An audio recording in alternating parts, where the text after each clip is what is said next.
Muito boa noite, no ar o Jornal 10, vamos às manchetes. Hércules Cruz é o novo embaixador de Cabo Verde em França.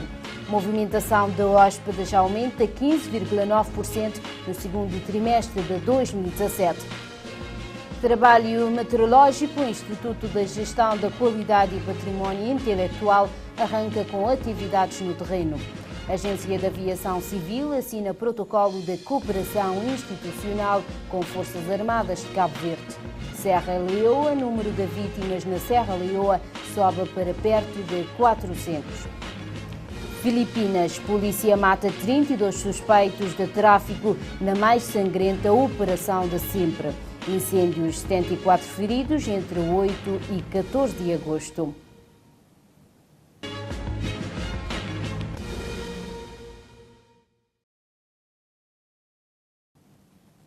Renovamos os votos da boa noite, seja bem-vindo a esta edição. O Ministro dos Negócios Estrangeiros e Comunidades, Luís Filipe Tavares, concedeu a posse ao novo embaixador de Cabo Verde em França, Hércules Cruz, que assume as responsabilidades de cuidar da comunidade cabo-verdiana em Paris, bem como melhorar a qualidade do serviço nesse país. Segundo Luís Filipe Tavares, Ministro dos Negócios Estrangeiros e da Comunidade, a nomeação de Hércules Cruz para assumir a Embaixada de Paris acentua-se sobretudo na sua responsabilidade de fazer melhor da comunidade cabo-verdiana residente em França. Devido aos vários desafios existentes, o seu Ministério vai criar todas as condições para tornar os serviços consulares de excelência. Vamos tudo fazer para tornar o nosso serviço consular em Paris um serviço de excelência, com qualidade, que esteja sempre ao dispor da nossa comunidade. Este é um compromisso firme que terá tradução no próximo Orçamento de Estado para 2018. Nós estamos a tomar medidas corajosas, com audácia, com sentido de responsabilidade, para tornarmos a nossa Embaixada em Paris um serviço de excelência. O governo de Cabo Verde vai relançar a cooperação com a França em novos pilares do setor de defesa, nomeadamente em segurança, cooperação com a polícia judiciária, assim como na promoção de investimento francês no arquipélago, adiantou Tavares. Neste momento nós estamos a negociar com várias empresas francesas no sentido de elas investirem no nosso país, em várias áreas: água, saneamento, transportes marítimos, aéreos,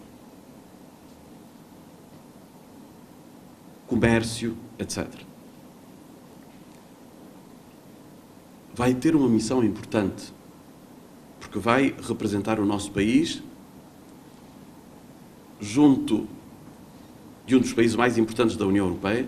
Luís Filipe Tavares garante que essa chancelaria será reforçada com mais diplomatas, de modo a aproveitar todas as oportunidades que o país oferece a Cabo Verde, isto é, no quadro de relacionamento com a OCDE. Desde logo vai precisar, em Paris, de mais diplomatas, vai ter mais funcionários administrativos e vai ter todas as condições para tomar todas as medidas que forem necessárias para aumentarmos o nível de qualidade de serviço que é prestado à nossa comunidade.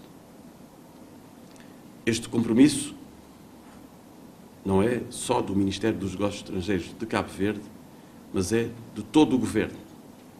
Queria assumir de forma pública, perante os cabo-verdianos, aqui e na diáspora, e em particular em Paris e em França, o total engajamento do Governo para criarmos todas, repito, todas as condições que forem necessárias para servirmos com qualidade a nossa comunidade. Tavares afirmou que Cabo Verde quer aprofundar as relações com a União Europeia e, sendo a França uma das parceiras, nos próximos meses vai desenvolver uma diplomacia pragmática junto das autoridades para fortalecer esta relação. Hércules Cruz sucede Fátima Veiga, antiga embaixadora. Verifica-se um aumento de 15,9% do número de hóspedes nos estabelecimentos hoteleiros em Cabo Verde no segundo trimestre deste ano, face ao período homólogo de 2016, e as dormidas cresceram 13,7%. Segundo divulga o Instituto Nacional de Estatísticas, os dados acumulados no período de janeiro a junho de 2017 mostram que os estabelecimentos hoteleiros em Cabo Verde registraram mais de 348 mil hóspedes e cerca de 2,2 milhões de dormidas, movimentos que se traduzem em acréscimo nas entradas e nas dormidas de 7,9% e 9,8% respectivamente, face ao semestre homólogo. Ainda, de acordo com a mesma fonte, a Ilha do Sal foi a mais procurada pelos turistas, representando cerca de 51,2% das dormidas nos estabelecimentos hoteleiros, seguido da Ilha de Boa Vista, com 32,2%, e Santiago, com 10,4%. Em relação às dormidas, a ordem é a mesma. Sabe-se que os turistas ingleses foram os que permaneceram mais tempo em Cabo Verde, com uma estadia média de 9 noites.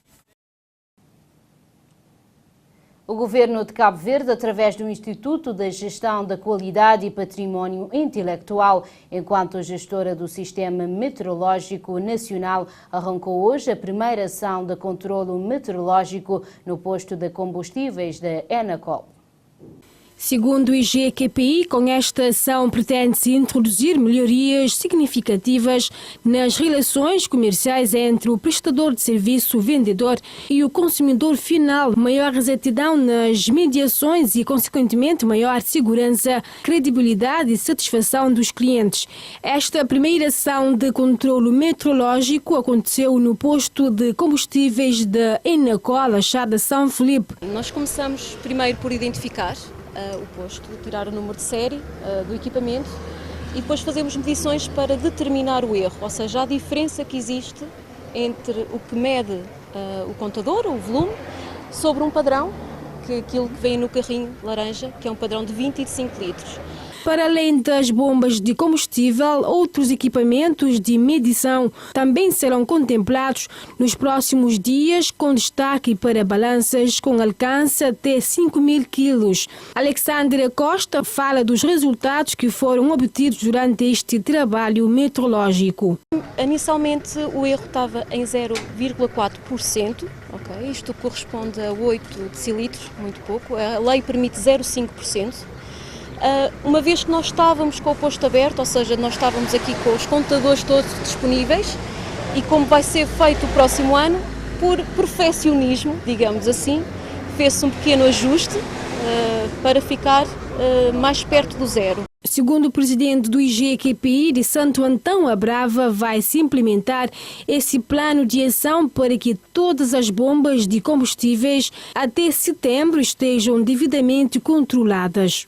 Por coincidência, nós começamos pelas bombas de combustível, mas todos os aparelhos de medição vão ser objeto de controle meteorológico. Neste momento estamos a fazer a estação da Chada São Felipe, mas a equipa técnica continua o trabalho e a cidade da Praia, o interior de Santiago, de Santo Antão a Brava, vai ser implementado todo esse plano de ação. Além das bombas, estão também sendo reunidas as condições legais para o arranque efetivo do controle meteorológico dos taxímetros, parquímetros, radares de velocidades pré-embalados, bem como os contadores de água e eletricidade. A Agência de Aviação Civil assinou hoje um protocolo de cooperação institucional com as Forças Armadas de Cabo Verde, que tem por objetivo a troca de experiências, competências e informações entre as duas instituições, bem como a criação de melhores condições para a regulação do setor aéreo nacional.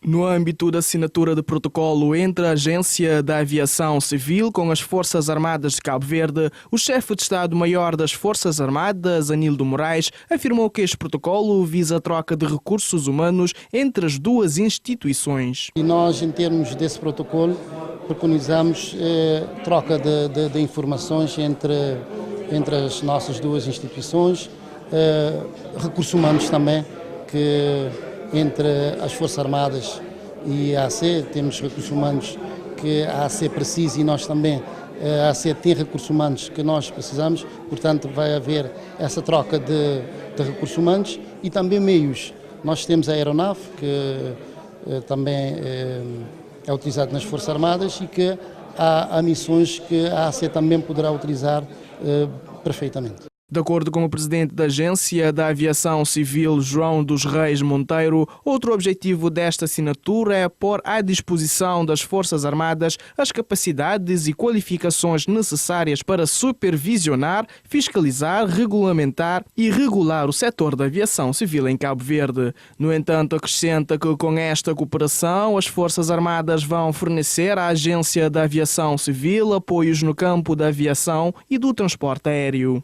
Tem a obrigação de investir nos seus técnicos e nos seus quadros, criando as capacidades e as qualificações necessárias para supervisionar, fiscalizar, regulamentar e, enfim, regular o setor. Com a assinatura deste protocolo, o que nós estamos a pretender é pôr à disposição das Forças Armadas estas capacidades e essas qualidades. E com a assinatura deste protocolo, o que estamos a pretender também é passar a receber das Forças Armadas tudo aquilo que tem e que possa fornecer à Agência de Aviação Civil e ao setor de aviação civil nacional, essencialmente no campo da aviação e do transporte aéreo. João dos Reis avança ainda que as Forças Armadas de Cabo Verde necessitam de mais meios aéreos para realizar missões nas zonas económicas e para garantir a segurança nacional. Nós sabemos que é política do Governo dotar as Forças Armadas de capacidades próprias que consigam responder ao cumprimento da sua missão no que diz respeito à garantia da segurança nacional. E tal missão requer às Forças Armadas disponibilizarem ou terem disponíveis meios aéreos que possam ser utilizados para fazer o controle da nossa zona económica exclusiva. As Forças Armadas de Cabo Verde têm várias missões que necessitam de transportes aéreos e com a assinatura deste protocolo de cooperação entre as duas instituições, prevê-se um aumento de meios e equipamentos aéreos para o futuro. O MPD realizou a renovação dos seus órgãos conselhio em todo o país e na Ribeira Grande de Santiago, há dias, foi empossada nova comissão política do partido. Nesse sentido, o novo coordenador eleito, Manuel Moura, deu uma conferência de imprensa para apresentar a nova equipa e as linhas estratégicas de ação política no Conselho da Ribeira Grande de Santiago.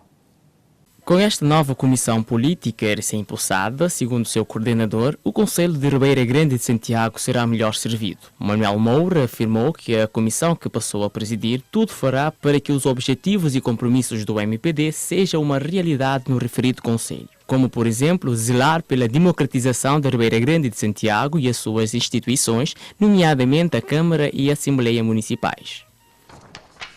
Assim, tudo faremos no sentido de promover a defesa do pleno exercício das liberdades e dos direitos individuais e coletivos das pessoas. Esta Comissão Política tudo fará para que a educação cívica e o esclarecimento político das pessoas, bem como a sua participação ativa na vida política e social, seja uma realidade palpável, um valor de referência em Ribeira Grande de Santiago. E mais, esta Comissão Política tudo fará para que todos participem, sem medo de represálias ou de perseguições de quem quer que seja. Manuel Moura diz que essa comissão não pode ficar satisfeita quando o concelho onde nasceu a cabo-verdianidade é referenciado como um local onde as pessoas são perseguidas e discriminadas por causa das suas opções políticas. Vamos dinamizar, promover e desenvolver de forma permanente o diálogo e a interação com as forças sociais, culturais, económicas, com a juventude e as mulheres do município em geral. Vamos incrementar rapidamente a adesão de novos militantes e simpatizantes. Cumpriremos com zelo o nosso papel de acompanhar atentamente e de modo crítico o desempenho da Câmara Municipal e da Assembleia Municipal, como nos impõe o Estatuto do MPD. tendo nos últimos dias o referido Conselho no centro das atenções por causa das tensões entre Câmara Municipal e um vereador, que era de total confiança do presidente da Câmara, Manuel Pina. O novo coordenador do MPD para este Conselho, ao ser interpelado pelos jornalistas sobre o assunto, responde. O que aconteceu, que eu não queria entrar nisso, mas só vou dizer isso, é da competência da Câmara. É da competência da Câmara. A Câmara fez aquilo que achar bem. E nós também ouvimos a Câmara, já ouvimos o vereador que de facto está nessa situação, mas nós não podemos de facto não podemos fazer justiça, não podemos fazer nada aqui, senão de facto dialogar entre as partes. Este é mais um caso da dita crise política no seio da família Vintuinha, no Conselho de Ribeira Grande de Santiago, numa altura que a nova comissão política pretende ser apenas mediador entre as partes envolvidas. Na sequência dos acontecimentos relativamente à venda de lote e licenças para construção, os eleitos municipais do PAICV reuniram com a Câmara Municipal da Praia para se inteirar da situação e, perante este fato, o PAICV defende a igualdade de oportunidades para com todos os cidadãos.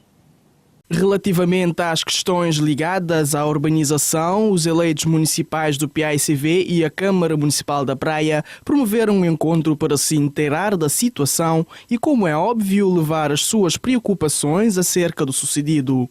E diante disto, o líder municipal de Silves Ferreira defende a igualdade de oportunidade para todos os cidadãos. Que qualquer cidadão possa ter acesso à habitação e que a Câmara tenha políticas públicas de implementação de apoio à habitação, quer seja no mercado normal, quer seja habitações sociais, nas mesmas circunstâncias. Portanto, todo o debate que tem havido nos últimos dias é no sentido de reforçar essa preocupação. E quando os munícipes atuam e levantam questões e fazem críticas, pensamos nós que é com esta preocupação.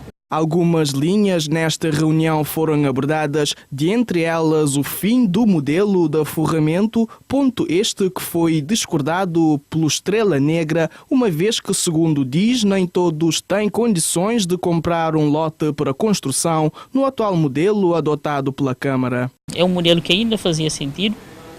Normalmente, se tivermos em conta que nem todo mundo tem condições de comprar um lote no modelo de financiamento que a Câmara tem atualmente. Ouvimos da parte do Sr. Vereador a perspectiva da Câmara e que também compreendemos, mas, sobretudo, as questões levantadas nos últimos dias nos remetem para o reforço da igualdade no tratamento e igualdade de acesso a qualquer cidadão, seja nacional, seja estrangeiro.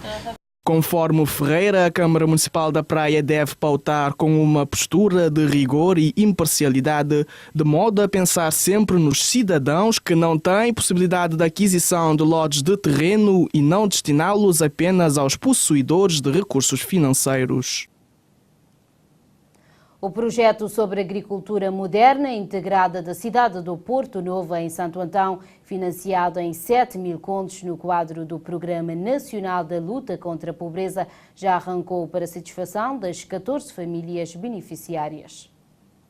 Em declaração à Infopress, o responsável pela execução do projeto disse que as obras para o arranque efetivo do projeto iniciam esta semana. Este tem como parceira o Ministério do Ambiente e Agricultura, afirmando que até dezembro as famílias nela contempladas já estarão em condições de produzir. Segundo a mesma fonte, o plano sobre a agricultura moderna integrada na cidade de Porto Novo faz parte de um pacote de projetos do Programa Nacional de Luta contra a Pobreza, através do Programa de Promoção de Atividades Socioeconómicas no Meio Rural, ligados à agricultura e também à pecuária. Os investimentos previstos para Santo Antão neste ano de 2017, no âmbito do POSER, cofinanciado pelo Fundo Internacional do Desenvolvimento Agrícola, FIDA, e pelo Governo de Cabo Verde, rondam os 70.000 contos. Vários africanos imigrantes escolhem Cabo Verde como destino em busca de melhores condições de vida. Não obstante a questão da residência, os imigrantes da costa africana dizem-se satisfeitos com a forma como vivem em Cabo Verde. São muitos imigrantes da costa africana que escolhem Cabo Verde como destino. Imigrantes que fogem de países com conflitos à procura da paz e outros à procura de melhores condições de vida. A maioria leva a vida como negociantes em barracas ou nas ruas das diversas ilhas de Cabo Verde. Alguns nesta aventura ao arquipélago acabaram por construir a própria família aqui em Cabo Verde, numa mestiçagem entre os países da costa ocidental africana. Exemplo disso é o nigeriano Orogun, que construiu aqui na Ilha de Santiago a sua família. Bien, começa bem na mão. Começa bem na mão, anda tudo praia, depois vai ilha. Vai bem na Santo Antão, São Vicente, São Nicolau, Fogo. Depois bem praia. A minha acha fica na capital. Fica na capital. For câmara dá-me baraca, Zimbábue, dá-me lugar para bem para pagar. Naquele mês ainda pagava todo dia, mas gosto ainda pagava para mês. Aquele mês a minha esquece é dura. 96, 97, 98, é que muito ano. Mas tinha as que sem escudo assim, que ainda pagava todo dia. E agora está Gosto quando dá para 4 conto 90 escudos para mês. Este nigeriano considera Cabo Verde um lugar de paz em relação aos outros países, nomeadamente a Nigéria, que é um lugar onde tem muita violência e corrupção. A Nigéria não deixa de ser um bom país, diz o mesmo. Para mim, Cabo Verde está direto. Parece que está na Cabo Verde. A minha da terra que é mais pior que ali. Muito mais pior. Acaba com violência, com matado. Violência. Que bucatinho direto para a China no lugar. Mas Cabo Verde, aquele coisa ali que tem. Desde ambientes da China, nem baraca. A liga da parte da chuma, a liga não gosta. Tem dinheiro já compra. Ainda que Cabo Verde está direto, chuva que cai ainda. Não dá espera para chuva para cair. Só chuva cai e hora já passa.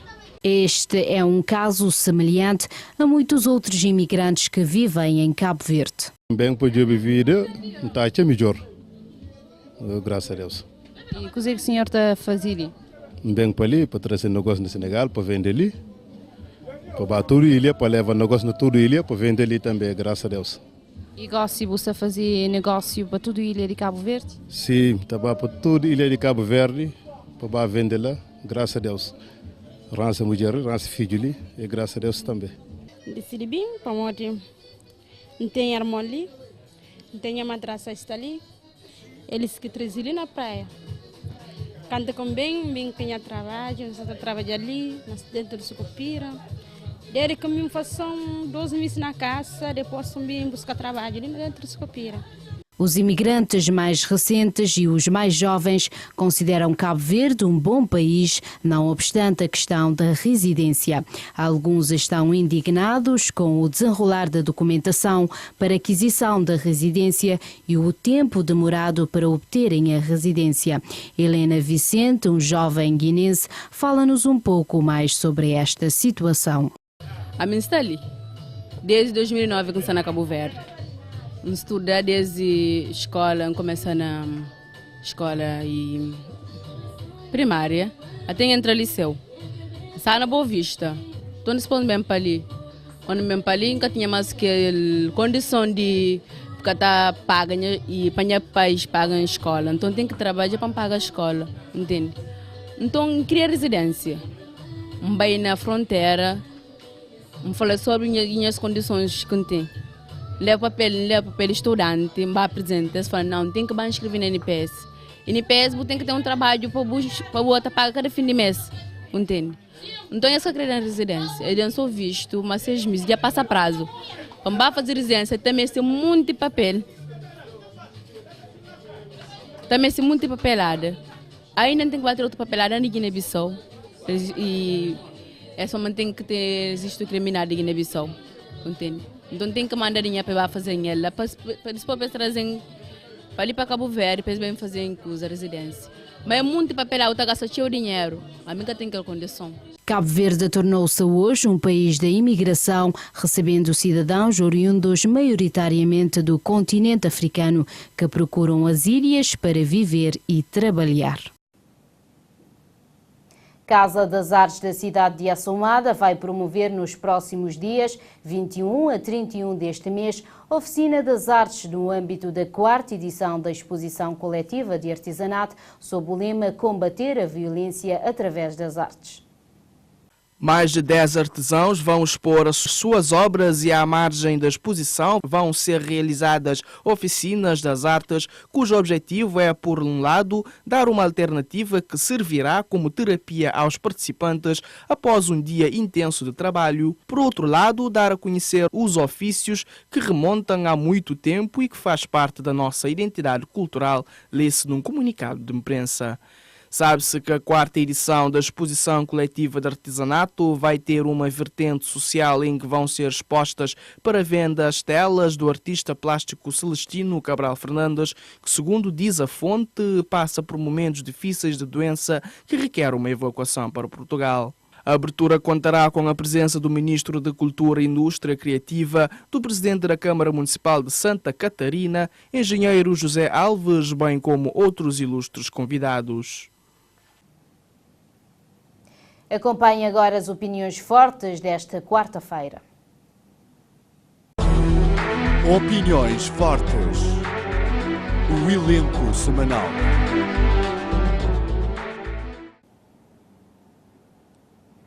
Caros telespectadores, sejam mais uma vez bem-vindos ao programa Opiniões Fortes. Está instalada a polêmica na Câmara Municipal de Ribeira Grande de Santiago. Mas, antes de falarmos dos aspectos polêmicos propriamente ditos, convém abordarmos aqui um pouco sobre o funcionamento das autarquias municipais. Ora, como todos nós sabemos, os órgãos municipais são eleitos em 2 listas. Quando nós elegemos os nossos representantes municipais, nós votamos numa lista para a Assembleia Municipal e uma outra lista para a Câmara Municipal. A lista da Câmara Municipal é composta por um candidato a presidente da Câmara e por uma equipa de vereadores. A lista da Assembleia Municipal é composta por um candidato a presidente da Assembleia Municipal e demais deputados municipais.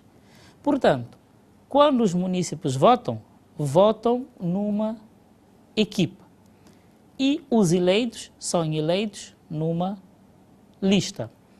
A partir do momento em que uma lista ganha as eleições, todos os membros eleitos estão em igualdade de situação perante aquilo que é a legitimidade do seu mandato. Portanto, o mandato é do vereador, o mandato é do presidente, o mandato é individualmente distribuído por cada elemento da equipa eleita. Agora, voltando ao caso de Ribeira Grande de Santiago. Ouvi na comunicação social e nas redes sociais que um vereador da Câmara Municipal de Ribeira Grande de Santiago estaria a ser alvo de um processo de cassação do mandato. Ora, a Assembleia Municipal não tem poderes para cassar o mandato de um vereador. Nem tampouco o Presidente da Câmara tem esse poder.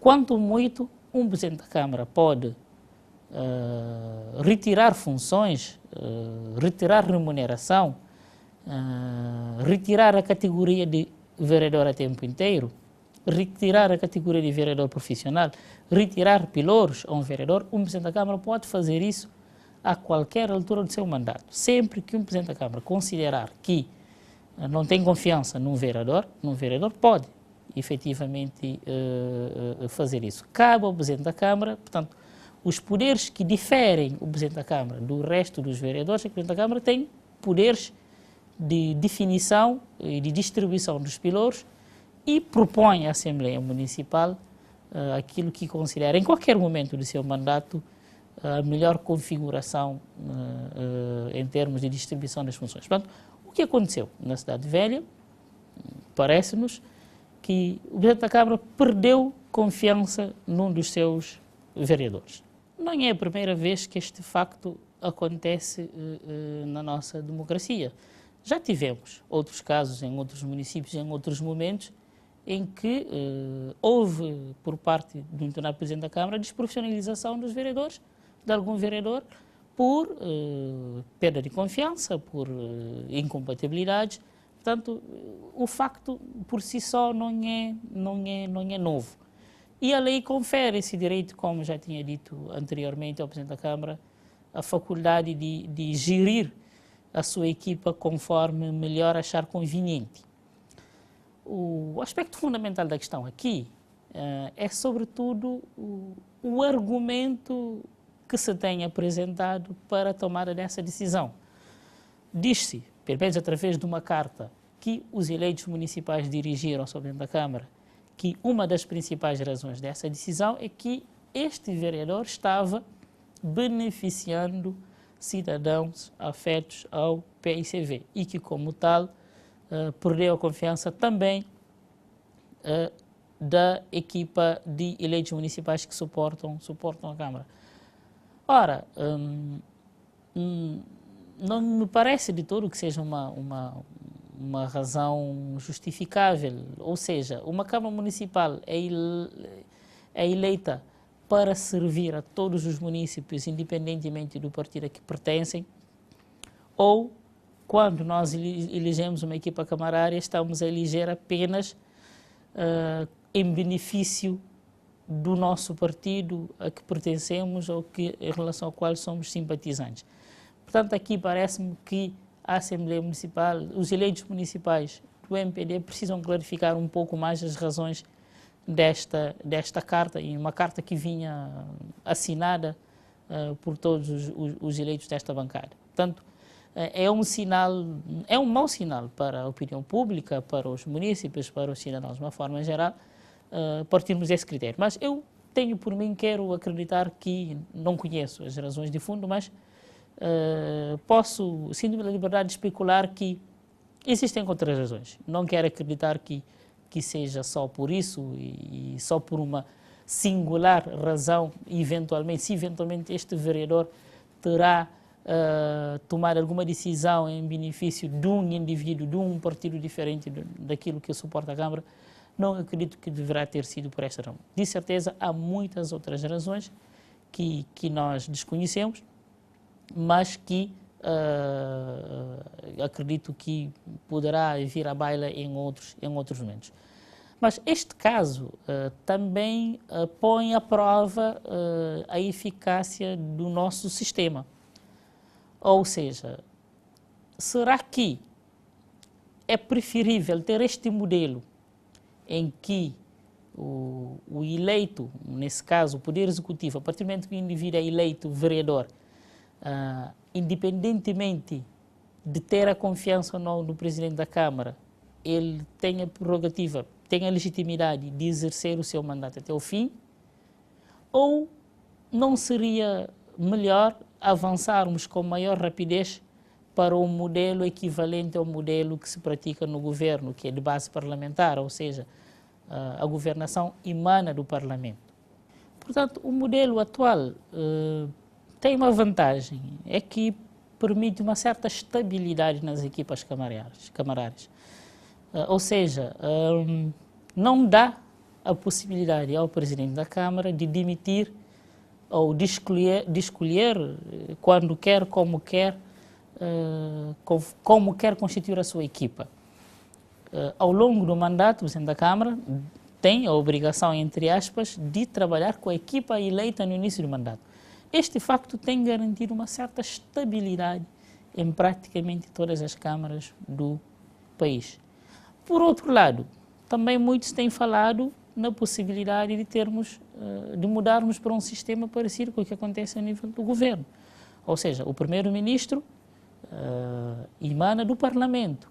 Ou seja, a partir do momento que o partido mais votado o presidente do partido mais votado é convidado pelo Presidente da República a formar governo.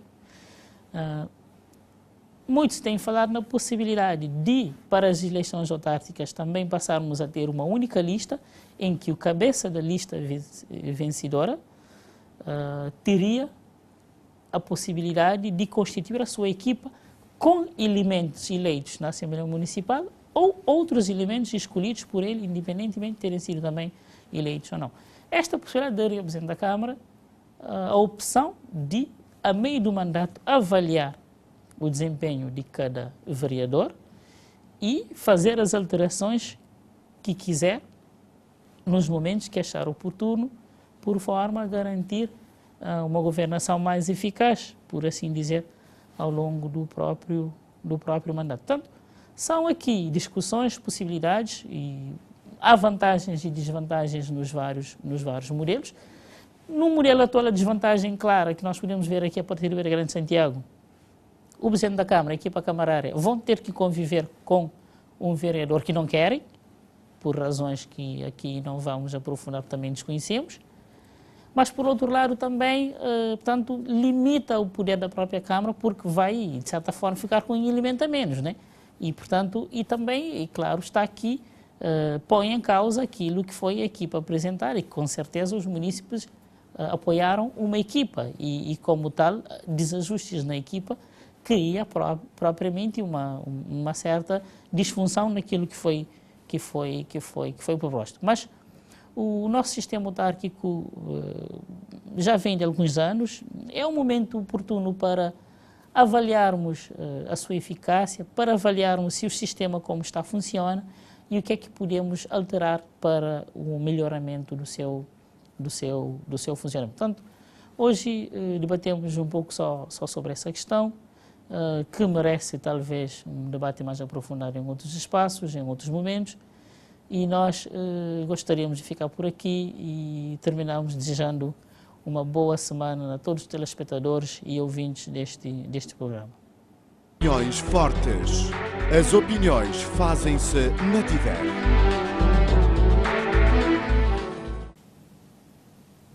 Confira as principais manchetes de África. Serra Leoa, deslizamento de terras e inundações matam mais de 300 pessoas e o número de mortos deverá aumentar. As autoridades continuam as buscas por Freetown. Nigéria, 28 pessoas morreram, 82 feridas depois de 3 bombistas suicidas terem explodido num campo de deslocados em Mandarari. Mali, primeiro-ministro Abdoulaye Idrissa Maiga visita o campo da missão da ONU em Timbuktu depois de 7 pessoas terem sido mortas por homens armados. Angola, candidato presidencial pela UNITA, diz que o seu partido está disposto a formar um governo de coligação com outros partidos da oposição depois das eleições da próxima quarta-feira, se o partido do poder, MPLA, perder as eleições pela primeira vez desde a independência em 1975. Tunísia, Shamseddine Marzoug, um pescador tunisino, luta para providenciar enterros dignos a migrantes que se afogaram em águas tunisinas ao tentar chegar à Europa.